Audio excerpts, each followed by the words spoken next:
चाललं आहे. एस्टिमेट मागून घेऊन ज्या पद्धतीचं काम इथे दिसतंय, निवेशन दिसतंय सगळं, नवीन तर काम दिसत नाही. नवीनचं काम फक्त त्या जे शेडचं आहे तेवढं दिसतंय.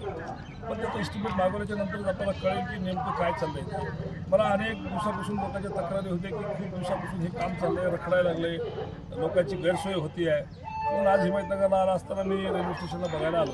बऱ्याचशा गोष्टी नेमक्या दिसून येते आहे. आता बघू, इथे इंजिनियर आताच मला भेटले, इथं जे डिपार्टमेंटचे इंजिनियर आहेत तर त्यांनी मला थोडी बहुत माहिती दिली, पण त्यांनाही पूर्ण माहिती नाही आहे. त्यांना जेवढं म्हणजे लिहून दिलं जातं त्याच्यावर तेवढंच काम करतात ते.